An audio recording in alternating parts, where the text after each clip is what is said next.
I've been stumbling upon this guy that on Twitter. So I've been off YouTube, but I have still watched a little bit of YouTube. Been off social media. Here's the sad thing. So I took all the apps off, but I still use Safari. So I go to twitter.com like an old school person. And I found this new guy on Twitter. He's not new, but he's new to me. And yeah, actually, so anyways, I'm going to talk about him today. Vaughn, guess what?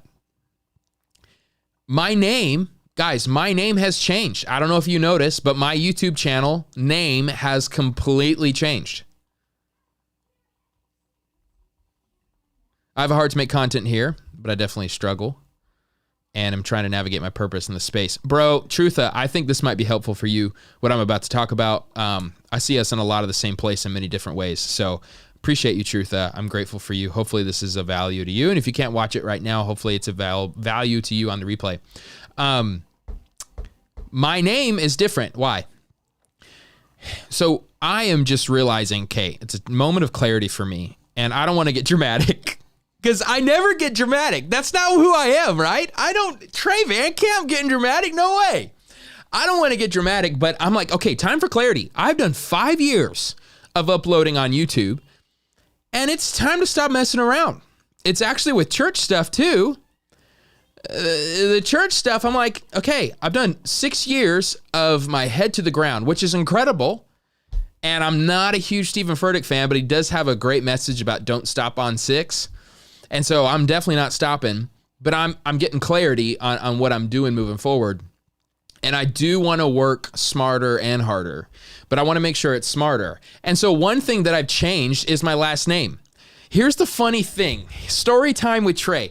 I am a huge proponent. First of all, my full name is William Trey Lamar Van Camp III.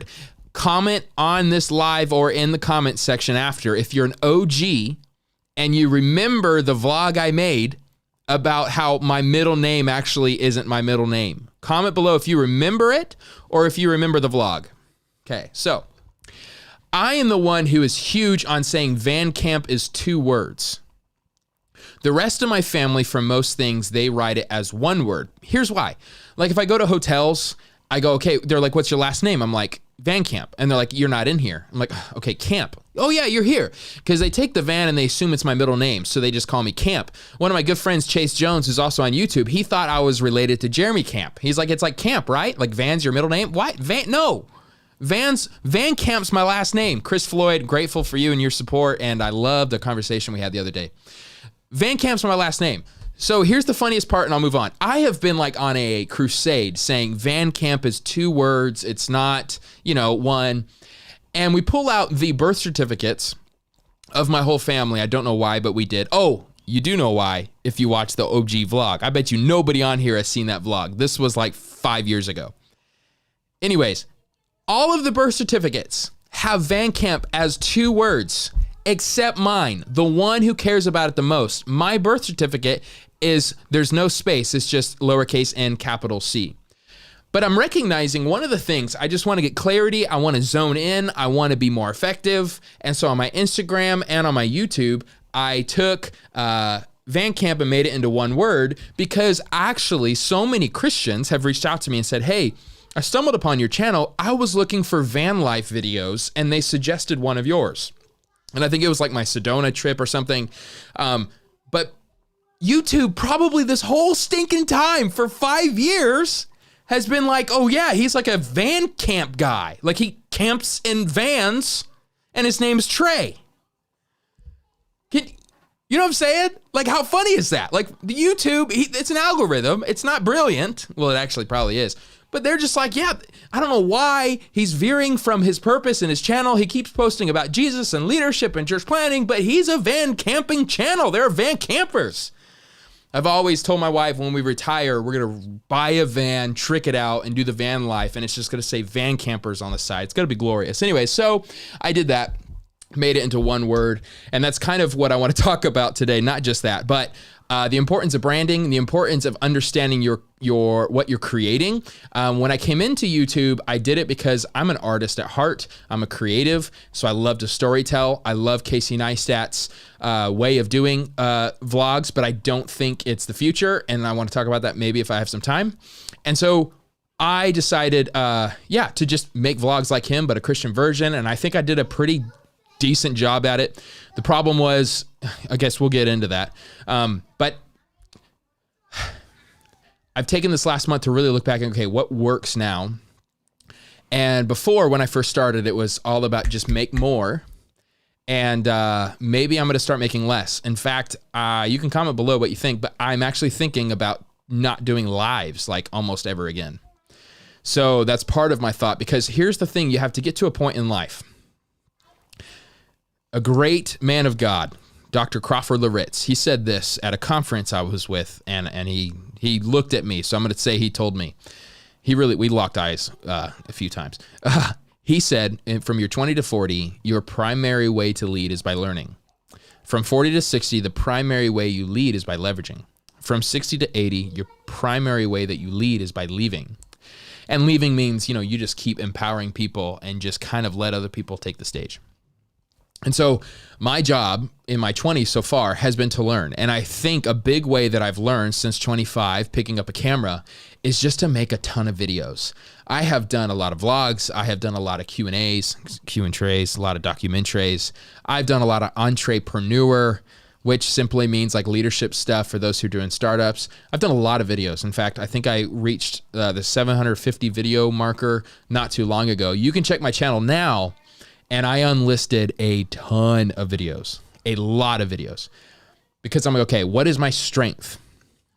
Here's some things I'm good at, but what am I great at? That 20-80 rule, whatever that principle is called. Like, what am I most effective at? And so the hard part is when you ask people opinions, there's going to be as many opinions as there are people. Some people like my lives more. Other people like my documentaries more. Other people, it's never ending. Some people love the Tuesday prayer. And so I don't want to make this as much about me. I do want to make this a way to where it brings value to you. But this is just what I've been kind of mulling around in my head. So before we go, it's a whole Twitter thread. I'm going to go one by one, and it just kind of will spur off some ideas of what this guy, Josh Spector, is talking about. I think it's really, really helpful. I love that Crawford Loritz, Cindy. So I wrote my book, one of them. It's printed. There are only 2 copies. Slogans are broken, pursuing Jesus when talking points are trigger points. And yeah, it's a whole book. It's 178 pages, and it will never see the light of day. I made 2 copies, one for my mom and one for me. I might make a whole vlog about this, but I think it was so important for me to write this book in order to write the next one. So my book isn't done, which is why I'm breaking my rule. I said I would be done with my book before I got back on YouTube. Let me tell you, this month has been a struggle as a pastor. We have had a few deaths. We've had a bunch of heartache. We've had some domestic violence kind of stuff. It's been a lot. It's stuff that I can't share, obviously. But wow, it's like one day after another. Student that I pastored for a long time, he's fighting for his life right now. In the hospital, and it's just like, I'm so tired of this bad news. I'm grateful for the time at Disney World, but it's been a lot. So it's like been hard because I need to, first and foremost, at the end of the day, I'm always pastor first, and so my book has been taking the back seat, and I'm okay with that. But I keep tinkering. Another thing is, I really, can you borrow my book? Maybe. I do think of all people, you might be one who wants to read it more than anybody. I appreciate your support, Cindy. What was I going to say? This is why probably lives won't be my thing. I forget everything. But yeah, it was really cool to kind of see it in my hand. I recognize this book's way too big. It's 6x9. Most of my books are 5x8. I should have done that. My font's a little too large. So there's some lessons I learned. So I'm really grateful I did this. This is what kind of self-publishing does. This was written with no editor. I have an editor for my next book. I'm really grateful. God provided some funds for me so I can pay an editor when I get this book done. Oh yeah. Anybody of you, comment below if you use Notion. I love that app, and I've been using it to help create my book. And I really love the structure. I'm really starting to love the outline. So now it's just kind of flesh it out. And it's going to be a game changer, I believe, for a certain group of people. I'm really, really excited for it, to the glory of God. But There's been a lot of, imposter syndrome and stuff, but let's go into, because this is why you're here. You clicked on a video for a purpose. 5-year mistake as a Christian YouTuber. I've been on YouTube for 5 years as of like last month. My first vlog video I ever created was in November for my hunt. And, so I've done a lot of vlogs since then and a lot of stuff that never really made sense altogether, but I did it and I don't regret it. The whole thing about learning in your 20s and 30s, for me, in my 20s, my learning was primarily by just making a lot of mistakes, but doing it. And so I really think that's the way to learn. So I've done a lot of videos. I did a lot of leadership decisions. I've just moved forward. I have never been somebody who's paralyzed by perfectionism. I just do it and move on to the next one. What's weird is this last few months, I have been paralyzed by perfectionism with my book and with this channel. And so I'm trying to make sure to balance it. But I do recognize I'm entering a new season of life, a new decade of life, where maybe I don't need to just keep making the same mistakes over and over and expecting a different result. And when it comes to my YouTube channel strategy, I have just assumed one day it will all click and everything will get better. And now I'm realizing more and more why pastors who are old in the ministry, we're saying like, why don't you keep innovating? It's hard. It is hard to like, this worked for a season. And so I just think if I just try harder and God just pours down his grace, then it'll all work. But sometimes it just means you need to completely change your strategy. And it's so hard to determine which is which.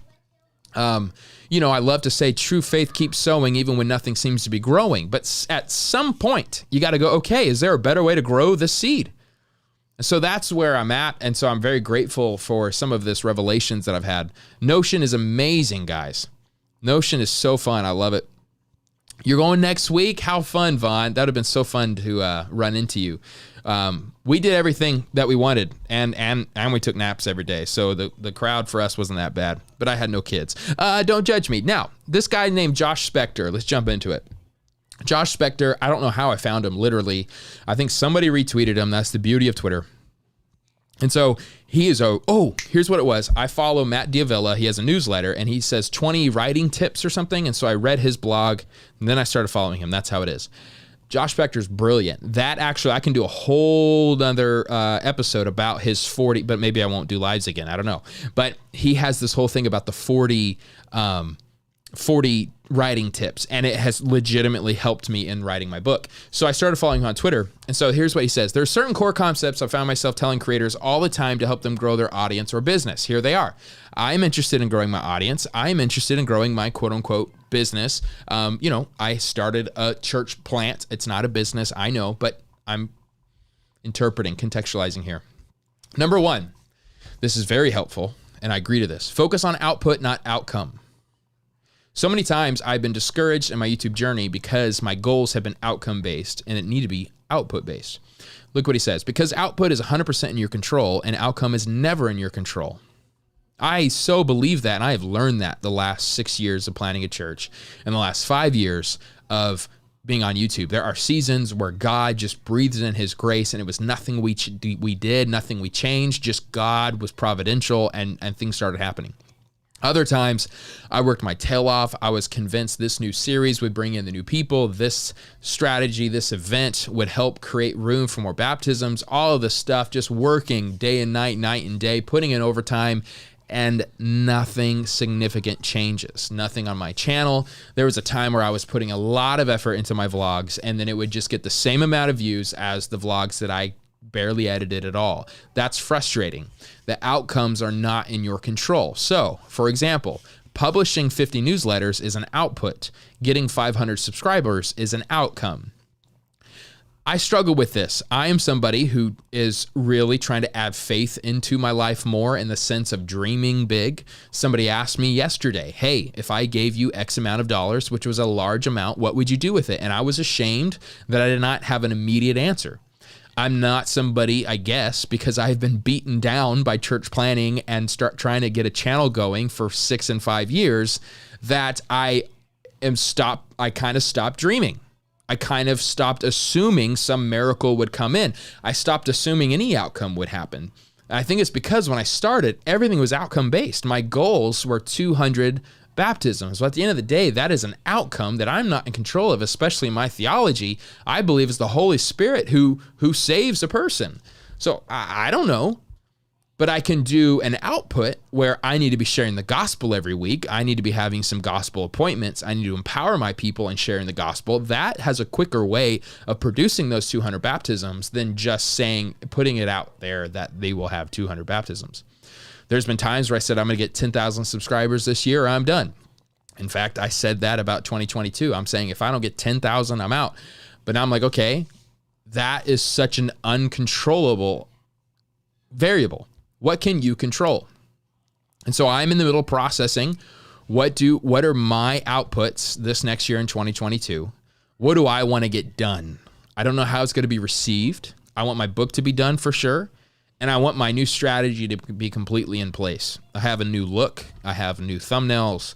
I'm really starting to get it all together, and it's really fun. It's a fun season right now, which I'm really excited about, guys. And I hope that that's happening for you.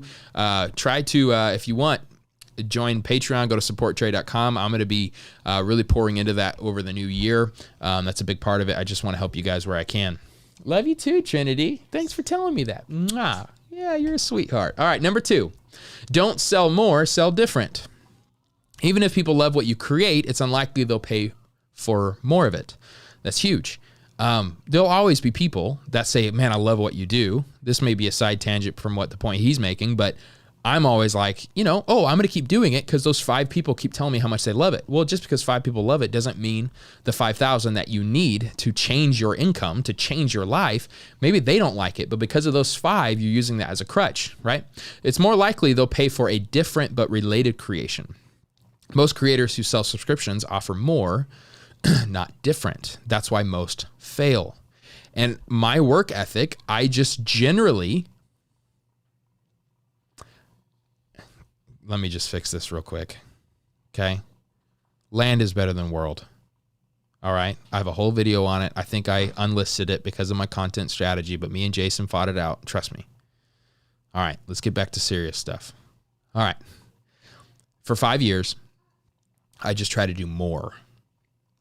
But like, for example, my Value with Video course, which you can no longer buy. The only way to get it is through Patreon. And even that, I'm about to make it not available. I made 39 different videos for that course. My solution was to just make more. Here's everything I've learned about YouTube. The problem is it made packaging it and branding it difficult. I have people who have purchased the course who have no idea that in it is a whole thing on how to make a welcome video, how to make an ad for it on Instagram and Facebook and YouTube, how to roll it out. They don't even know because I made so much and I didn't package it that way. So I have a good friend who's working with me to make smaller courses that are different, that are really laser focused, how it could help a certain audience. So I agree to that. My solution has been more, and it won't be that anymore. Value is transformation. This is so big. Guys, follow this guy, Josh Spector. Really helpful. The way to create value for people is to help them transform. This is the work of the ministry, amen. Create things that help people get from point A to point B. Your creation is the bridge. If your creation doesn't drive a transformation, it's probably not valuable. For a lot of times, my videos... Oh, you're good, Vaughn. I just thought it was a fun moment. A lot of times, my videos in the past...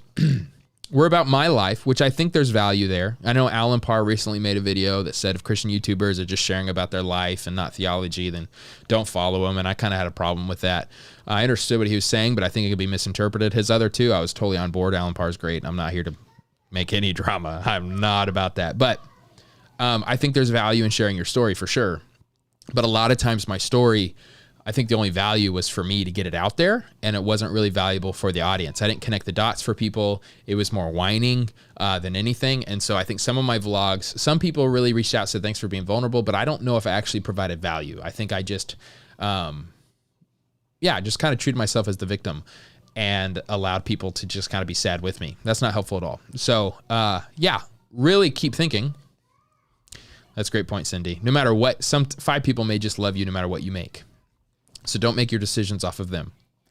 But how is my creation? So the question you have to ask myself, and you have to ask yourself if you are on YouTube or whatever you're creating, what is the transformation that I want to take place?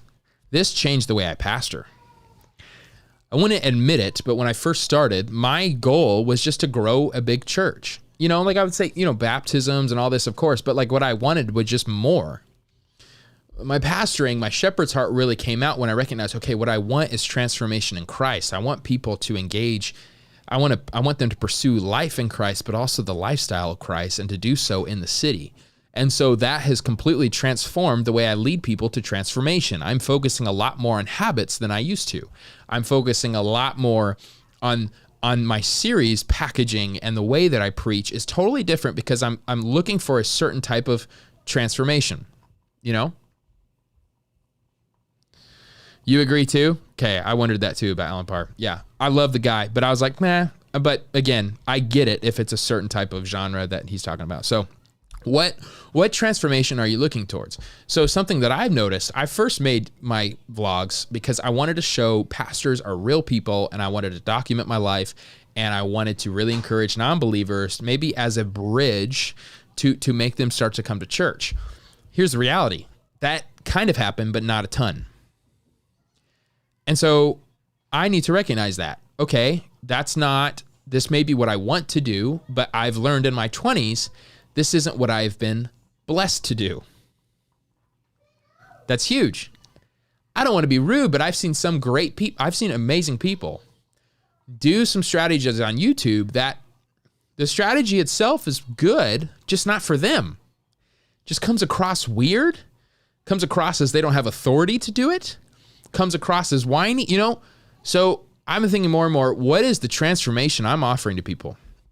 And to be honest, I'm still mulling that around and thinking that through. What I've found is I have been a helpful gateway to help leaders transform in the way that they lead. Pastors, people who really are taking their faith seriously. I'm not somebody who has the ability to kind of dabble in all sorts of theological arguments. I'm not that guy. I'm not the guy for somebody who's really new in the faith and just trying to learn about Calvinism, Arminianism. That's a transformation. I'm not that. That's not who I am. And actually, Johnny W., appreciate you, brother. Johnny, you sent me an email. He's a top tier patron at supporttrey.com. And he mentioned to me, he really spoke life into me. He said, here's the things that I see value, that you give value to others. And be who you are. Don't try to be my spiritual director. Don't try to be these other people. I won't share anymore because I know that was a personal message, Johnny, but this is a little bit what I'm just talking about. And what's great is I'm finally really content with, okay, I'm learning a little bit more and more, who am I? But there's a joy when you realize, okay, I don't have to be these other people. And I almost feel like that is the goal of 20s. Do a bunch of stuff to realize who you're not. So that, again, I can't speak into it, but it feels like the 30s, you start to hit your green zone a little bit more. 20s, you got to put in the grunt work. You got to just do stuff. But I feel like now is the time for clarity. Attention is reciprocal. This is so big. The more attention you give to your audience, the more you'll get back in return. And the more attention your audience gives to you, the more they'll expect back in return. That's what I've learned about going live. There's been a few times where I just ignored a certain person, either because their comment didn't make sense to me, or I was trying to stay focused, and it really hurt them. And I recognized that they stopped commenting on my channel altogether. And that's a big loss for me. I'm doing this to communicate. I'm obviously here not to just speak to a wall. I want this to be a blessing to people. And so it's really big. It's something I've always done. I think I've done well. And not recently, but that's more personal reasons. But I've done well in commenting. If you comment on my videos, 98% chance I comment back. What I recognize, though, is when I started making those controversial lives, not controversial, but just talking about cultural topics that people will disagree with no matter what, because it's not of the way of Jesus, that's when I started to stop comment on everything, and it led to a snowball effect, and I got overwhelmed because it's hard to figure out who left a good comment and who didn't. Anyways, but it's really important to engage with your audience. You know, engagement's huge. That's the whole purpose you're here. Like, why are you making videos if you don't want to engage? And so, but they will tell you, here's the hard part though, they'll tell you what works and what doesn't work. But then you have to think, okay, that works for you, but are you my target audience? And so, you know, what works for a non-believer on my channel doesn't work for a believer, or what works for a church member on my channel doesn't work for maybe a pastor. So I have to get real honest and go, where has God gifted me? Who do I love? Like, what's the passion within me? Who do I want to make the biggest impact on? And so that's why I keep finding myself coming back to helping pastors, and church leaders, and just people who are leading other people. And I know that seems vague, but I know who I'm talking about. Like, I hate to say I'm not for everybody, but I'm not for everybody. And that's like a really big thing. So give attention to those that you're making this for. And social media 101. Do not get into this to get attention. Use social media to give attention. Okay? So you give attention to your audience, but first and foremost, you do it to give attention to Jesus and to point to him. That's the biggest advice as a Christian YouTuber. Create for someone, not everyone, number 5. Deciding who your work is not for is as important as deciding who it is for. Honestly, I still struggle with this because I know people in different demographics that have been a huge blessing to my channel, and I've been able to bless them. But I have to narrow in even more. You always have people that won't be in your target audience. They just kind of relate, and that's amazing. But you gotta get laser focused. There is one person that I really appreciate that followed me on my channel for years, and I never made certain content because I know that person wouldn't like it. That was a mistake. Should have never done that. Clarity is king. Number 6. If people can't immediately understand what you create, who's it for, and how it can help them, your creations will fail. Confusion is your biggest enemy. Okay, how do you give attention as a brand, thinking the church account as opposed to me as a church leader? Giving attention to your church members. What is working for them, what isn't. I think that's step 1. How are people really create content that invites interaction, and then pay attention. Okay, this kind of post worked. This really got conversation going. This did nothing. I think it's really helpful. What's up, Jeremy? I so appreciate you. Another patron. Clarity is king. So here's the thing. How can they immediately understand what you create? I went to a Sean Cannell event, Think Media, what's the name of his video? Grow with Video Live. That's where I met Brady Shear. It's where I met Ruslan. It's where I met that Christian vlogger, Justin. It's where I met a ton of people. Jake from Churchfront. It was an amazing time. Alejandro Reyes was such a good friend. He's the one who hooked me up, and got to meet Sean Cannell, which was awesome. One guy, I had my vision statement at that time, and I was excited about it. And when I went to that conference, I was really starting to get some recognition, getting some shout outs from some really big YouTubers like Brady. And I was really feeling like momentum was going my way. I was about to make a big difference on the platform. And my line on my channel when you opened it up was, I wake up every day. See, I'm already forgetting it. I wake up every day to inspire and inform others that Jesus is better. That's what it was.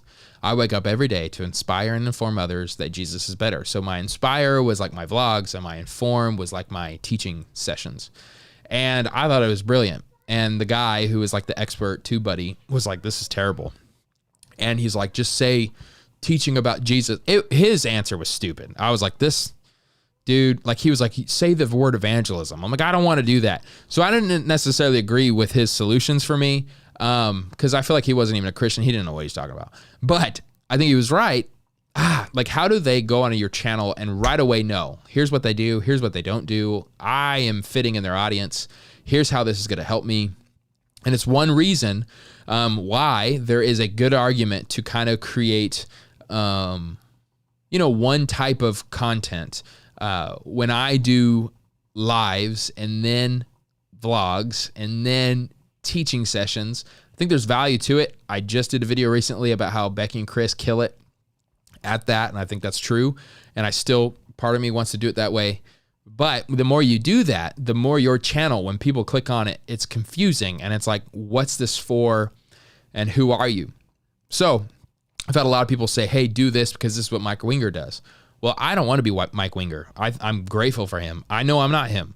This is what Ruslan does. I love Ruslan, one of the best guys I know. I don't want to do what he does because he's killing that lane. I don't need to fill it. He's already doing that. What about Alan Park? You start to list all these people, and what I recognize is people were telling me to be like those people because those people had clarity. You understand what they're there for and who their audience is, and they were just trying to help me find that. what's a great place to be in as a church planter and as a pioneer in these spaces is, you know, you're like, I don't see a channel doing what I want to do. That's great, but that makes it harder because nobody's done it for you before, you know, so you can't just copy a model. There's non-Christian models out there, and that's kind of the route I went. So in my journey, I've kind of done the Gary Vee style, I've done Casey Neistat style and other people's, but still, how can you be clear? And clarity, let me say this. I should have brought a water. I'm starting to feel my voice. Oh, we got Germany in the house. I was supposed to go to Germany at the end of this year, but it didn't work out. That trip got canceled one day. Also, what's up? What's up, Grandma Joe? Good to see you here. Another Patreon supporter. Love my community. Oh, I hit the sub button, but support. Anyways, so if you guys, let me know, comment below if you have heard of, it's Johnny Harris. Johnny Harris makes brilliant videos about, let me do this. Let me go to, let me pull up his page. Because this guy, man, I will tell you what, he's really good at what he does. I don't always agree with the views that he has, and he's pretty kind of dismissive of a lot of things. But he's a really brilliant creator. Why can't I move this window? Okay, this guy. Oops. This guy, Johnny Harris. Now, here's what's funny. When you look at his channel, you don't feel like it's clarity. At first, he says how the U.S. Stole Central America with bananas. Now, if you see, it's a banana video, and then this is Turkey, and then McDonald's, and then keyboards, and then Hitler, and then space. It's like, how does all of this tie together? So at face value, you're like, man, this, another McDonald's thing. Face value, you're like, this is inconsistent. He doesn't know what he's doing. The algorithm's going to be confused, but it's not, because it's always a history lesson, looking deep, like looking at corruption, looking at power, and seeing how they've used it to manipulate people. And it's that kind of thing. So it's brilliant because he knows his lane. So here's what's great. When you're clear on who your audience is and the kind of transformation you want to offer, you can begin to make videos about bananas and keyboards, and people are like, I know what you're making. I get it. More to do different, but in a way that stays in your lane. Really interesting conundrum there. Here's one that I have been really mulling around. Every creator needs a newsletter. I've been really processing what it would look like for me to create a newsletter. It's the only algorithm-proof way to establish a direct relationship with your audience. Your newsletter doesn't need to be long. It can be a single sentence, but it needs to provide value and be sent consistently.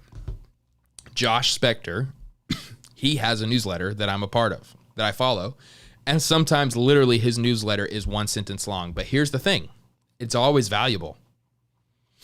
His audience is people who are trying to create a brand, trying to create a business. And so sometimes the stuff on how to write, sometimes the stuff is how to communicate, how to lead, how to do better on Twitter, all those sorts of things. Thank you, darling. What's that face for? That's my hunting jacket. Oh, I was like, I've never seen that in my life. Yeah. My wife brought me, she could tell I was stuffing over there. So here's where I'm thinking. What do you mean what happened? Here's what I'm thinking. Hopefully I'm still live. I might create a newsletter because I'm constantly like pulling resource. I'm constantly learning. I might do a newsletter where it's a quote that I love from a book. It's a video that I found inspiring. And it's smart because it brings value to the customer, but it's free, but you have their email. If you want to write a book, publishers want to know your email list. It's not working?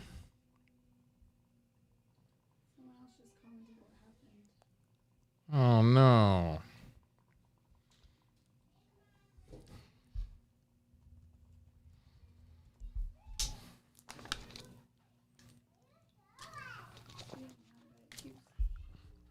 It's not working? Am I back? James Clear. He has an awesome newsletter. Okay, so I've been rolling around that idea because I'm already a learner, because I'm always reading or watching something. I can kind of curate the best that I like and just send it out in a newsletter. But if you want to write a book, they ask for emails. If you want to do anything, like it's a huge advantage for you to have people's emails. And I think that's helpful. Please comment if you are seeing this again. If not, I'm kind of wasting my time right now. What's up, Cameron?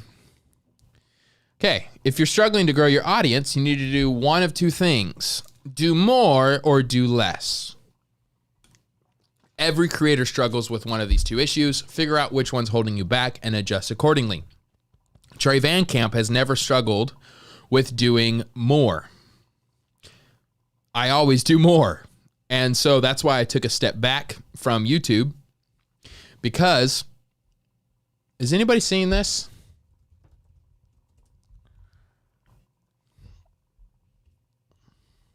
We can see it. Okay.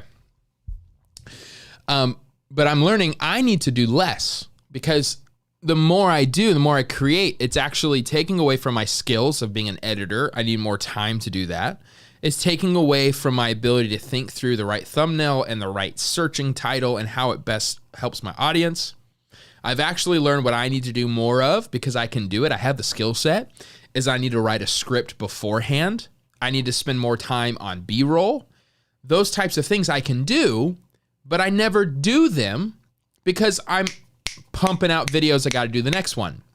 That's great, but my skill set includes being an editor. I love editing. It's a joy of mine. Generally, people like it, okay? So how is the newsletter distributed? It's just by way of email. So it'd just be an email sign up. Some of y'all, though, who are trying to create stuff, some of y'all who are trying to preach, you just got to do it more. You got to put in the reps. You got to put in the hours. I'm at a point in my quote unquote career, I've done the hours, I've certainly, the 10,000 hour rule, I think I've done that for YouTube. The question is now, okay, what are the things I've learned about my voice? How can I lean into that? Who have I learns from me the most? How can I lean into that? What's my style? How can I lean more into that? But you've got to first do more in order to do less. But some of y'all just, you theorize all day and you've never done anything. Just start making stuff. And I think that was a huge blessing for me in my 20s. But now I'm entering a new season. Self-promotion isn't a selfish act. There's so many good things in this thread, guys. So many good things. Church world, man, constantly. I have so many pastors, not so many, but there are pastors. They're like, I just can't believe you do that. It just seems so prideful to put your name out there, to put your content out there over and over again. And honestly, it's my least favorite part. But here's the thing. I created something because I want transformation in people's life. So I got to let people know about it. He's saying self-promotion is a selfish act. It's a generous one. If you create something that truly provides value to people, you're helping them by telling them about it. If you hate self-promotion, it's because you don't believe what you created actually provides value. Some videos I'm so proud of. I'm like, you gotta watch it. I made it for you. I made it to help people. You gotta have that attitude. If you don't have that attitude, I saw somebody like live like this right now. This is from a long time ago. I wonder if somebody's on tracking with me. That's amazing. But Byron, I addressed this in the beginning. I'm a liar, This is my one video, I think, until 2022. I just had to talk about this stuff because I thought it was helpful. Guys, check out Byron, man. He is doing some great stuff down in Florida. His studio, his church studio thing that he created. I'm so sorry, I forgot the name of it. Dude, that's a vibe, man. It looks so good. It looks so good. I love what you're doing. Anyways, self-promotion is not a selfish act. It's great. Most creators don't maximize the value of their creations. I used to do a lot better job at this. This is something I used to do really good at. And I've looked at the past year or so. I think COVID, I've just been, life's hard. I don't do this as often. Repurpose your content. Reshare it. This is huge for my sermon life. The Connect. Awesome. That's great. I have learned more and more. Oh, I shared this sermon or this snippet of my, in a sermon 4 years ago. I can talk about it again. 2 Sundays ago, I preached on the sanctifying, like the work of Christ. And I talked about like the 7 different ways he saves us and redeems us, you know, as our substitute, as our second Adam, as our redeemer, I went on and on, right? And I've preached that before. Guess what? I'm going to preach it again. That's an unending truth. It's an essential. You just got to keep saying that over and over. Here's an interesting thing I learned by listening to a podcast. It used to be you needed to communicate your brand to people 7 times before they recognized it. So if you're running an ad, you're doing a newsletter, whatever, by the 7th time, they finally go, oh, I think I've heard of this place. And they notice. With how often we see ads today, with how much we are bombarded with content, it actually now takes 28 times for people to recognize your brand. Reshare. Retalk. Keep pushing your stuff out there. You think when you're tired of hearing it, they might not even hear it yet. Revise your work. That's what I've done with Slogans Are Broken. I've completely revised it into another book title that I have learned not to share until things are more serious. Remix it, recreate it. Every creation is an asset you can leverage forever. The hardest part about if you do the vlog route, if you do it as just what's happening that day and not around a theme, your vlogs won't be evergreen, and it's a whole lot harder to have it as an asset that you can leverage forever. So much of my content I spent so much time on was great for the moment. It starts out, though, with the date, and it just feels antiquated. Wow, this was 4 years ago. This is kind of old news. This doesn't matter anymore, right? So that's very difficult. Let me do a few more if you guys aren't too bothered. Traffic and views that don't generate connections don't matter. A video that gets 100,000 views but only leads to 100 new subscribers isn't a hit. It's 99,900 missed opportunities. I've had to really learn this lesson because you just love the views, but I've had to really take a deep look. A lot of my lives where I'm answering and talking about culture and whatever, like my Pixar video or my The Devil's Shoes video, it had a lot of views, but it didn't get a lot of subscribers.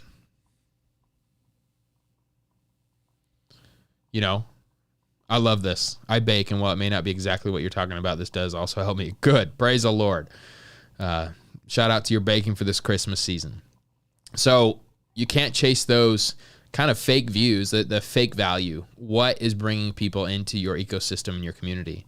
You don't need to be everywhere. If you feel you need to use multiple social platforms, it's as if you're saying any one platform doesn't have enough people to accomplish your goal. That's not true. The more platforms you use, the less you're likely to get from social. I think that's maybe a controversial take for some people. So thanks, Dave. I'm very grateful you landed that pastoral position, man. Congrats. You don't need to be everywhere. So that's what I learned. I don't need to be on TikTok because I just don't think I'm wired that way. I don't enjoy it myself. And the only thing that would work on TikTok is kind of to be silly. And that's just, I just don't want that to be my first step forward, you know, with people. And as a young pastor, you already kind of battle, oh, he's just immature, I won't follow him. So, you know, TikTok wouldn't be the greatest look. So I just know that. So I know I'm missing out on opportunities, but I also know that there's a plethora of opportunity on YouTube, and I'm a little bit on Instagram. I might pick that up more in 2022. I'm really trying to get systems together to where stuff can just be recreated and I can use my assets. But invest in yourself. If you can afford to invest 10 hours to create something, you can afford to invest $10 to make sure it's actually gets seen by people and has a better chance to succeed. I don't know what he means by that. Maybe, $10 is an ad, or it's actually getting a course. There's a course available at supporttrey.com at the $20 a month tier level. I'm still trying to figure out what to do with Patreon this next year. I really want to bring value. It has been such a blessing to my family, but I want to make sure I'm bringing blessings to others. But anyways, invest in yourself. You get the audience you deserve. If you put out shady stuff, you attract shady people. That's what I learned from making lives about what's going on in the world. I did not like the people I was attracting at all. But if you genuinely care about your audience, you attract people you genuinely care about you. So true. The stuff that's really from my heart and my creativity, things that I'm most proud of, it has brought in people that I just consider amazing. Maybe not necessarily friends sometimes, we're not talking and chatting every day, but I'm so grateful. So many of you that are commenting right now, it's a privilege to even know you guys, let alone you spend some time with me on YouTube every once in a while. So that's huge. So you have to make that decision. Are you here just to chase the views? Because, man, YouTube can be, it can be a gutter. Is that the right phrase? It could be pretty bad. It could be a dumpster fire. Let's do a couple more. You're not an aspiring anything. That's big. This has been hard for me to believe. If you write, you're a writer. So like, I'm a writer, right? Nobody's going to see it, but I still wrote it. If you create, you're a creator. Don't define yourself by suggesting you're not what you want to be. If you do it, you are it. That's very, very helpful. I have constantly along the way, and it's false humility. Just like, I'm not this, I'm not that. I'm not a YouTuber. I just post stuff on YouTube. What? Then that means you're a YouTuber. That's helpful. It's just a confidence thing right there. Your target audience is likely the person you were a couple years ago. I like to put it as your biggest tribe is 2 steps behind. You had a problem or a dream. You learned how to solve or accomplish it. That transforms you. That's storytelling, by the way. Your creations can now help others make that same transformation. That creates value. Here's how I summarize it. You had a tension in your life. You wanted it to change. You looked for certain interventions. My belief is the way of Jesus is the ultimate intervention. And now you create the video in such a way, you're now extending the invitation for others to partake in as well. You're showing people how it worked for you and the steps they can take to work for it as well. This can be very explicit. Here's 5 ways to do blah, blah, blah. Or it can be just a storytelling process, and it's a lot more subversive. Look up Eugene Peterson, Subversive. Google that. Hopefully you can see a paragraph. It's in one of his books. I don't remember which one. Maybe Contemplative Pastor. It's incredible. Just Eugene Peterson saying like, we need to get back to subversive storytelling. It's why Jesus told parables. It's just, you do it in a way that you're not pointing at them and yelling at them, but man, you were just birthing this idea within them and it explodes in their hearts. And it's so cool. But you had a problem. So what problem or dream are you looking that you have been trying to achieve, and how can you help others? That's actually why I have been, that's why I made a course. That's why I started out with vlogyourministry.com and then made Value with Video, because I'm like, hey, there's a lot of stuff that I've had to spend a lot of extra money on. I've spent a lot of hours checking out on YouTube, but if I can help a pastor just kind of not have to look at all those places, if I can be a one-stop shop for these certain things, I would love to be helpful. So that was huge for me. Looking for Byron. Is it Pastor Byron Cogdell with just pastoral announcements, or another channel name, please? Byron, can you answer that? I check out a lot of his stuff on Instagram right now. Byron, promote yourself. Self-promotion isn't selfish. We just talked about this on this thread. So who's your target audience? What problem or dream do they have? How do they solve an accomplishment? And how does it bring transformation? That's the biggest thing, man. That's so huge. I'm going to like it. All right, next one. Social media is a tool, not a goal. Woo! Social media is cool, but it's only a tool, right? Your goal isn't to get more followers, engagement, or views. Followers, engagement, and views only matter if they can help you accomplish an actual goal, if they lead to an action, a sale, or a meaningful result.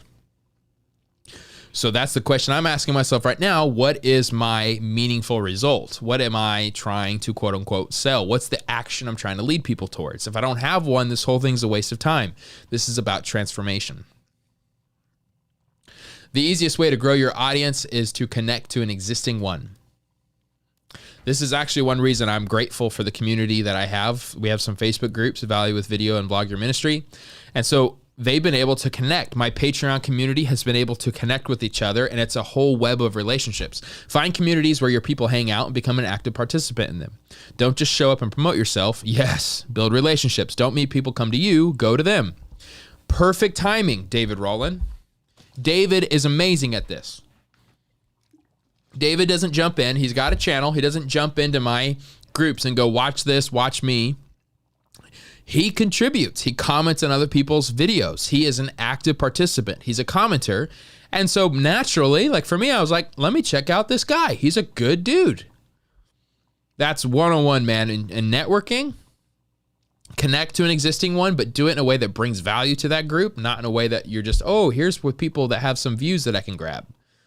Your ideal audience are the people most likely to resonate with what you create and who you most want to serve. How to identify them? If I offered to show your creation to 1,000 people who don't know you and aren't famous, who would you choose? That's a very clarifying question. That's a very clarifying question. Who would you choose to be that's your ideal audience? Figure that out. And full transparency, I think I have mine figured out, but I'm not even confident to say it out loud. A couple more. I'm such a pastor. I'm having fun here, and I know I'm not going to be on here again for a while, so let's do this. There is no one right path to success. Amen. There are infinite ways you can succeed, and the way you ultimately do will be unique. So don't get paralyzed searching for the right path. Pick a path and figure out how to make it right for you. I have tried to follow along other successful YouTube channels by doing the type of content they create, by doing the type of schedule that they uphold, and it just hasn't worked for me. You know, it came across as inauthentic. One thing how do I put this? I want my channels, I want my videos to be informative, but also just like joy filled, you know, like, if you know me in real life, like hopefully, you know, there's just a lot I smile about and goof, you know, around about and just have joy, and I get excited. People are like, man, you're just so passionate about these things. Like I want that passion to come across. And when I start to make things that I'm not passionate about, it really comes across, you know, like, oh, he's not passionate and he's kind of preachy here. And so it's just really helpful for me. My path to success is not going to be the same way as like anybody else's. And that's both comforting and discouraging, because it's like, man, you got to figure out your own platform. You got to figure out your own way. And that's what makes social media so hard. Your target audience may not be demographic based. Wow. Their age, gender, job, economic status, race, location, or relationship status may not matter. Instead, your target audience may be people with shared beliefs, values, desires, challenges, or fears. Psychographics.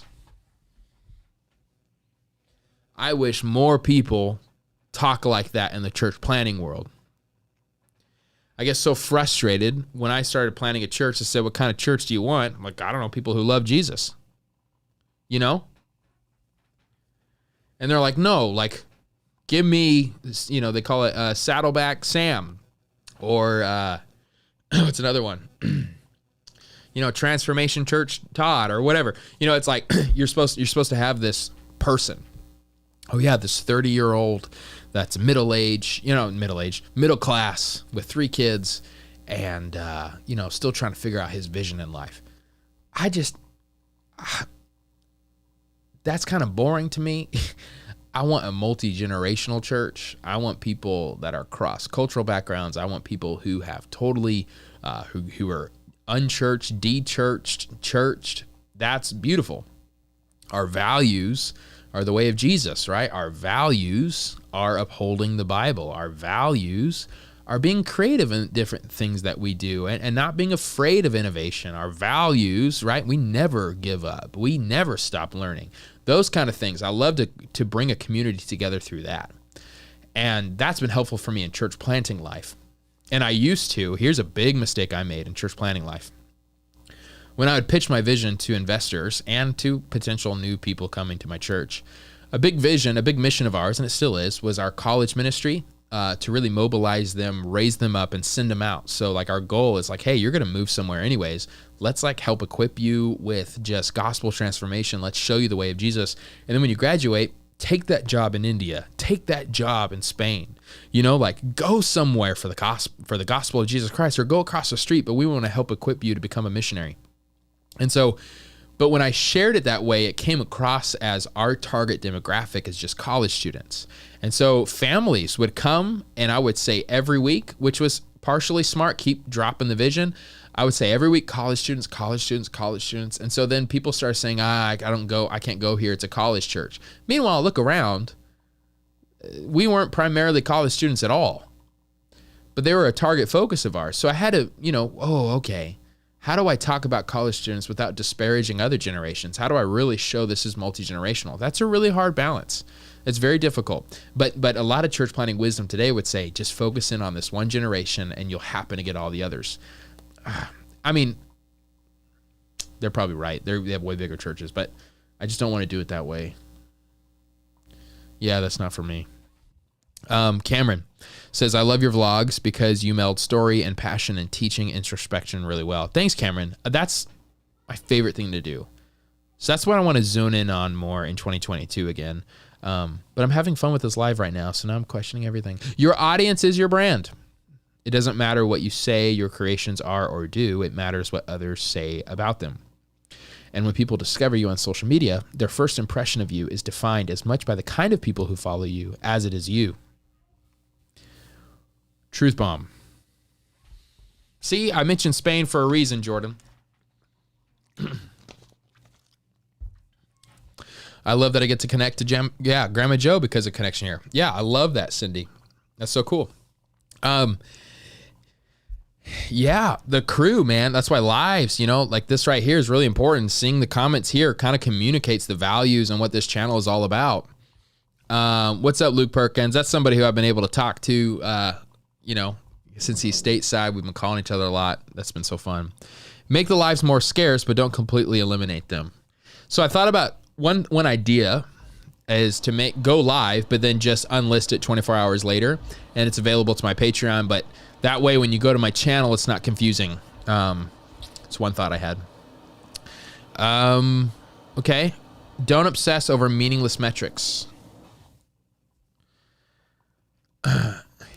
There's nothing like the excitement of a Casey Neistat vlog, and he's making more again, and I'm so happy. Don't obsess over meaningless metrics. Most metrics don't matter. The only ones that do are the ones related to your ultimate goal. Let's say your goal is sales. Would you rather have 100 new followers where 20 of them buy, or 500 new followers where 10 buy?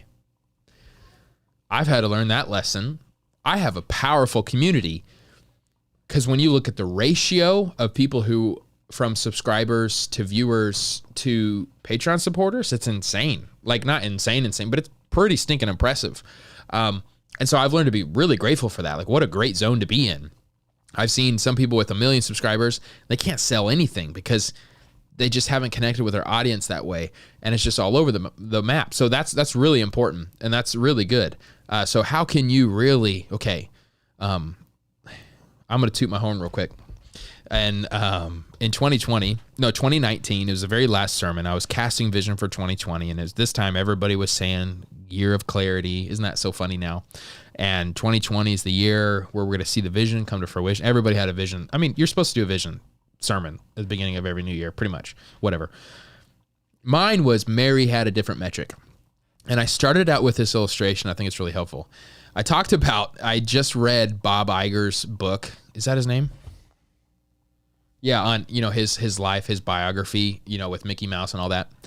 And I talked about how the CEO before Bob Iger, oh my gosh, I forget his name, wasn't doing that well towards the end, right? Disney wasn't doing as great, so they're looking for somebody to help lead the company. And then I kind of went through and talked about how successful, once Bob Iger took over, things really grew quickly. And I said, what was the difference there? Did he make a new main character? Did he, was it a better movie? What was it?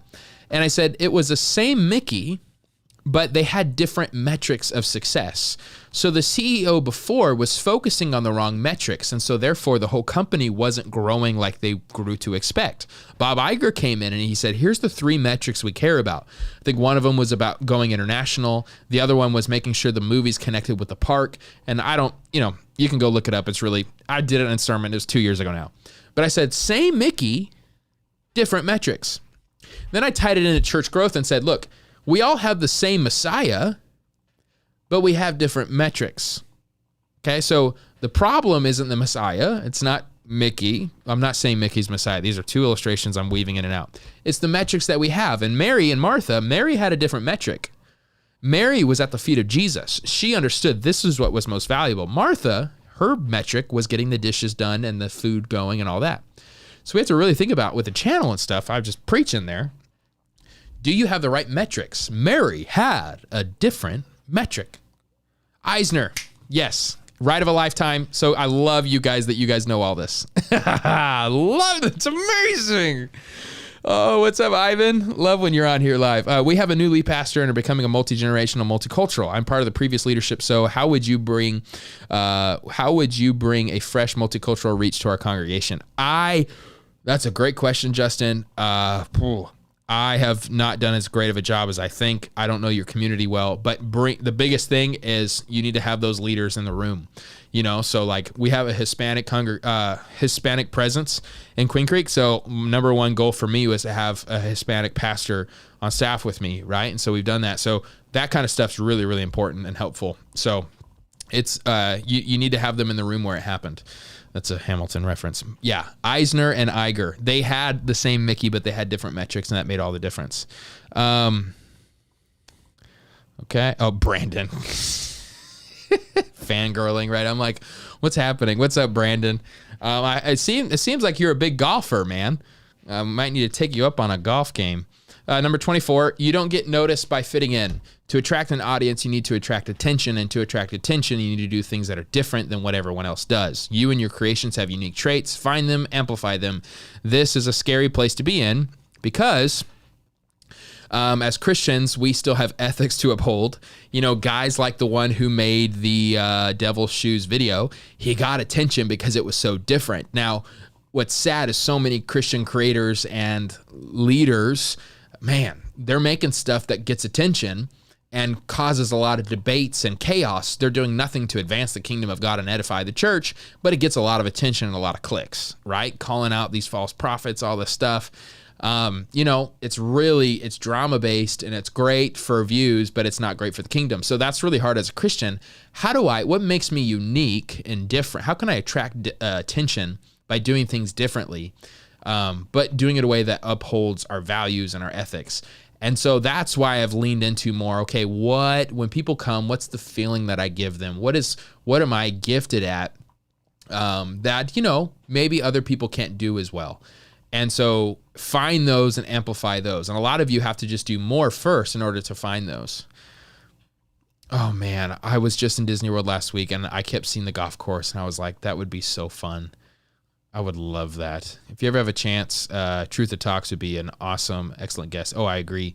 Vaughn Sanders too. Absolutely. Vaughn's been on my channel a lot. Appreciate him. So is Trutha. They're like you. Those people, you think you have it all figured out? They don't. They're just as confused, insecure, and worried as you. Remember that when you think you're not good enough, because the first step to becoming who you want to be is to believe you can. That has been helpful for me in my imposter syndrome in writing this book and then writing the actual book that you guys will be able to buy, hopefully in Q2 of 2022. You know what? We all don't have it figured out. The problem I found with creating content, especially writing books right now, maybe this is helpful to you. I have found that like when I'm writing stuff, I'm like, I know other books that have done this better. So why am I doing this? What I've recognized is my book is a lot of great concepts I've learned from a lot of other people and kind of made my own, but they're from here and there and everywhere, and I'm bringing it into a creation. So what makes it unique was I'm taking all these different influences that don't seem to fit together, and I have found a way to fit it together and to be a blessing to the reader. So I think that's what makes my book unique. The concepts themselves, I stole all of them, but I'm giving them credit. I'm quoting a bunch of books in my book. That's a really hard balance there. So anyways, like recognizing, I keep thinking writers are just like these extra brilliant people and I'm not there and I am not there, but I'm learning more and more. Wait a minute. When you start to read books differently, like how did they write this? You start to see they're just normal people too. And that's a big unlock. Does your social platform work have any direct impact on your local church? As a church planner, I'm wanting to do more on social, but curious about the local church impact. Yeah, Matt. So it has in many different ways. For example, last night I had a phone call of a guy who wants to give me a pretty big grant to bless my church. He's never been to my church. He knows me through YouTube. So this will directly impact my church financially when I give him my proposal of how I think that money can be a blessing to my church. So that's like the most immediate example. He wouldn't know about me. He wouldn't be grateful for my leadership and all that without finding me on social. Another thing though is a lesson I've learned. Creating content doesn't mean people in your city will find it. It's in fact almost the exact opposite. I see people, like we have somebody from Germany on the live right now. That's so cool. That doesn't help my local church, right? It helps the kingdom, hopefully, Lord willing, but it doesn't help my local church. So I've really, really found when I make videos, I need to create ads that target my city. Brandon Compton, he is in my area. He just commented earlier. He lives in the Queen Creek area, and he does not go to my church. So he probably has seen a lot of my ads. That's just what I do, right? So those ads are helpful because it's the handshake. It's to let you know. But then hopefully you have a whole library once they're interested in you for them to find out more about you. The biggest thing that's been helpful for my church too is like people feel like they know me already. So like it helps them decide if they're coming or not. And then it helps them decide if they're going to stay or not. But like they know a lot about my church. They know a lot about me. And so it's a really cool connection that I make immediately. And so I'm able to immediately have a little bit more influence over their life versus if they knew nothing about me before. So that's why I'd say it'd be helpful. Another way it's helped my local church is it's really improved my communication skills. YouTube, you can see the retention rate. You can see when people drop off. You can see the comments. Like it's a great way to go, okay, that doesn't work. That works.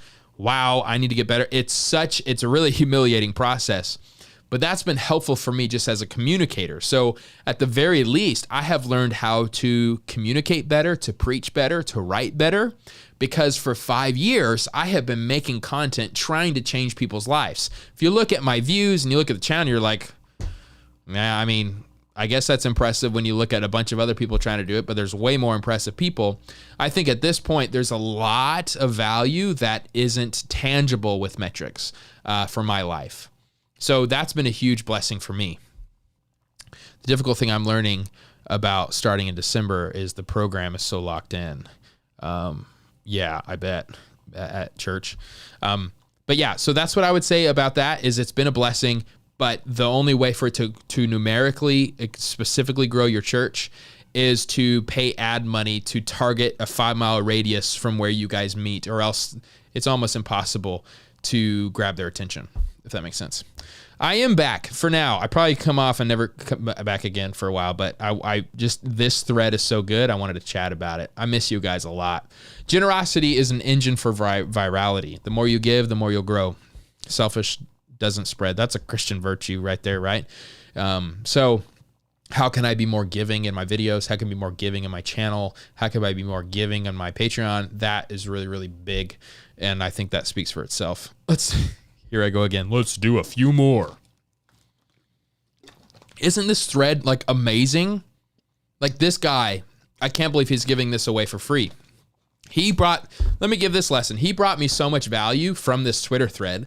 I looked him up and thought, is there anything on his website that I can buy? And I found a $12 PDF on how to write better, and I bought it. And it was helpful. It wasn't worth $12, but all the value he's given me, I wanted to give this man some money.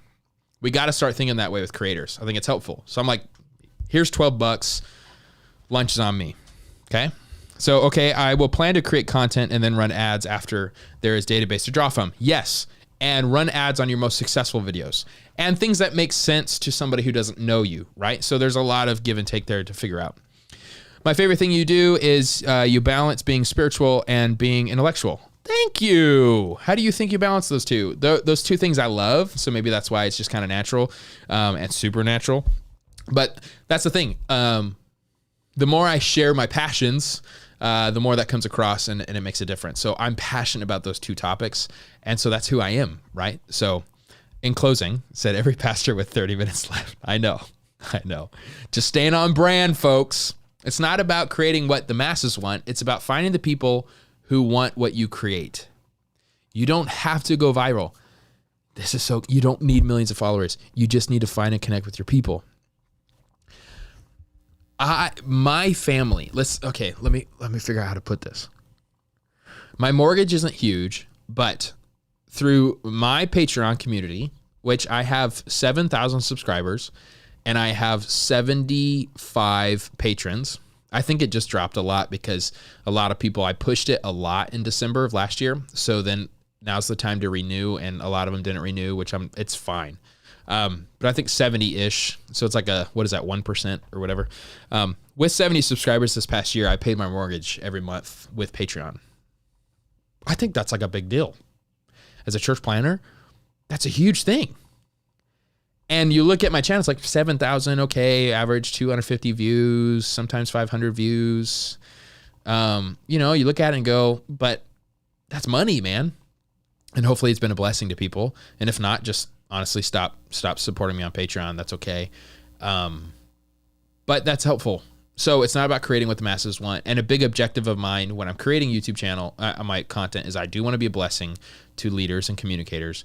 I do want to be a blessing to my family. And so I'm not blessing as many leaders and communicators as I would want to, but man, they're blessing me. And I think the people who are there, hopefully is a blessing to them, right? So thank you, Brenda. You are one of the ones who helps pay my mortgage every single month. I fear sharing that because then it's like this pressure to keep, like, you guys don't have to keep doing it. In fact, if you guys all stop supporting me on Patreon, maybe I'd feel a little less guilty that I wasn't posting anything this month. So there's a give and take to that. So that's really big. It's not about the masses. And that's true about church life too, man. My church is a smaller church. We have, I think like 120 like committed people at our church right now, post-COVID and all that. I love them. And there's so much joy. And there's stuff that we can't get done because of our size, but there's a lot we can get done. And it's a community. And it's a privilege to be involved in all of their lives. And I know a lot of my leadership is why I'm like the cap. There's some things that I've done wrong to not make it grow larger. And it's also just circumstances, having to be on Sunday nights, all sorts of things. But I love it. And I know pastors of churches of 500 and they're miserable, right? Churches of 800 and they hate it. So I'm really grateful. It's not always about those big numbers. Thanks, man. I hope to be a blessing to you in these new gleanings. 28. The words you use to label your creations are as important as the creations themselves. This has been throwing me for a loop for Patreon. Is it a membership or a subscription? A course or a resource? For artists or creators? Is it about money or wealth?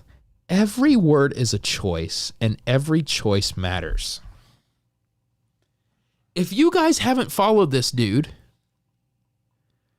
y'all need to follow this guy. Thanks, Brenda. One time I said we're a middle-sized church, and then they just were like, that means like 500. So I was like, okay. I laugh when you say a smaller church and then hearing 120 because my church back in NYC is only about 30 people, and I loved it. That's so true. Small can mean so many things. But when I talk to most people, they're shocked. They're like, yeah, that's small. So I don't pay your mortgage. I just give you half tank of gas. These days, that's a lot of money, bro. Oh, that's amazing. Carlos, you're so funny. I think it's great what you're doing, man. So God willing, channel will grow, but I love that out of 70 subs, an average of 30 to 50 watch regularly. That's so cool. God's word will not return void. That's a huge percentage rate. Don't look down on that.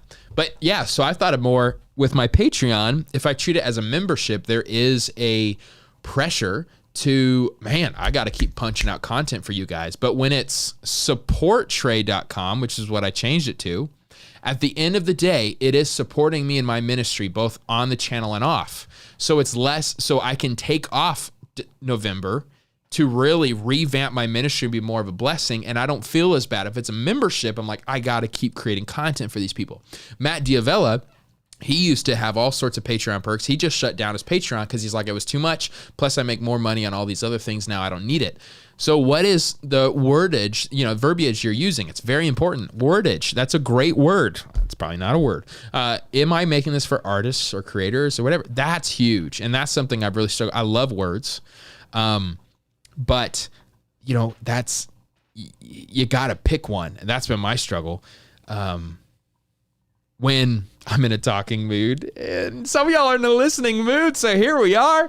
When we first started our church, I copied Louis Giglio because I loved it. I used to love Passion, the Passion Conference. I was all about that. It's my favorite thing to do every year in college. So what I love, their servant team or their dream team, some people call, or just their, the people who serve, they were called door holders. So there'd be big shirts, big things on their back that said door holder. And I thought that was so cool because it communicated, look, at the end of the day, we're all doing the same thing. We're using our talents, our time, our treasure. What we're doing, though, is just opening the door for God to move. At the end of the day, we all got the same job. It's holding the door open, because what we're doing in our own flesh doesn't really do anything, but we're making way for his supernatural presence to change and transform people's lives. So I loved it. So when we started our church, I'm like, we're door holders, guys. And our people just made fun of it from day one. And I tried to keep saying we're just holding the door for the grace of God. And they were like, door holder. So I caved, and we're like dream team now. It's fine. But I mentioned that last Sunday to my door holders. I said, hey man, hey guys, our church has gone through so much this past month. And I know for me, my heart breaks for so many of our people who have had so many tragedies in this past month. It's unbelievable. It's way more than anything I've ever dealt with as a pastor, all the other years combined, just to compare to this one month. It's been very difficult. And I said, at the end of the day, I'm realizing more and more, there's nothing I can do for these people except just hold the door open for God's grace. And that's what we're doing. When you come every week, you're just holding the door open. You're saying, God, I can't, but you can. So come on in and do what only you can do. I think that's really, really helpful. We need to do that. But to be a member can mean different things too, right? Is like church membership, where members have things to do once a member, or is it a country club member? That's why I've heard some people use the word ownership, become an owner at church, but even that has some issues there, right? Like they start to think they can run the place. I view the money I send to you in the same way I view the money I use to support other missionaries. I believe that you're a worthy investment. Thanks, brother. I appreciate you. And you are an incredible person to learn from and how to support Raise. And I'm grateful for you, man. So yeah, door holder, that's a word, but it evokes a vision. And I think it's really helpful. You guys ready for some more? This guy just keeps going. Look, he just keeps adding to the thread. So I think September is when he began this, and it's still in November. I love your content. I feel while some things you make may not apply to me, I benefit from it and feel whether you are making something once a month or weekly, it's about supporting your ministry and fam. Thank you, Brenda. I appreciate that. That is a struggle, because I think of people like you. Like when I'm talking to pastors, I'm like, I'm ignoring incredible people like Grandma Joe and Cindy and Brenda. And, and I just mentioned all girls there, but there's some guys too that support me, and I'm like, oh no, but I gotta speak to who I'm speaking to. And I know some people, they have the wisdom to be able to calculate and contextualize that to them. Define your niche by transformation, not topic. This guy deserves a follow, folks. Josh Spector. Define your niche by transformation, not topic. Is he Christian? I don't know. It sure sounds like it. This is huge. For example, my niche isn't just creators. It's that I help creators produce, promote, and he's a Baptist. He's not just a Christian. He's a Baptist. Produce, promote, and profit from their creations. This makes your niche actionable, valuable, helps you avoid the trap of just talking about stuff. Dude, this guy, man. This guy. Define your niche by transformation, not topic. That's the vision of your church, if you have one. That's the vision of your family, if you have one. That's the vision, man. Define it. This is how I bring transformation. And I say that, and I'm like, what's mine? I don't know. That's good. I'm going to heart that. I'm going to bookmark it. I'm going to say, should I reply? What should I reply to this guy? Wow. That'll preach. Thanks for this. Is that lame? Here's the thing, man. I get real nervous about Twitter. I don't know how to talk on it. I'm doing it. I did it. I think that's his last one. Yeah. So, what a great one to end on too, folks. How are you transforming the lives of those around you? Man, that's good.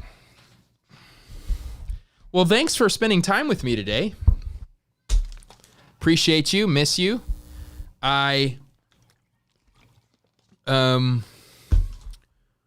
creating my book. I am creating a new thumbnail style. I am thinking through one of my things I'm doing is I'm going to be doing book reviews, but in a fun, engaging way. And it's enough. I'm only doing it enough to where you have to go buy it. That's the idea. You know, it's for you to, hey, this will transform your life. This is how it's transformed mine. Here's the link in the description. And I'm starting out by doing all the books that have informed me in writing the book that I am currently writing. So that is one tier of content that I am pretty pumped about. I've got some B-roll ideas for it and some ideas, and it's just exciting. Got some vlogs I'm pumped about, some documentaries. I can't think of a book review thing with Trey in it, but it's fine. I'll get over it. Thank you, guys. See you next year.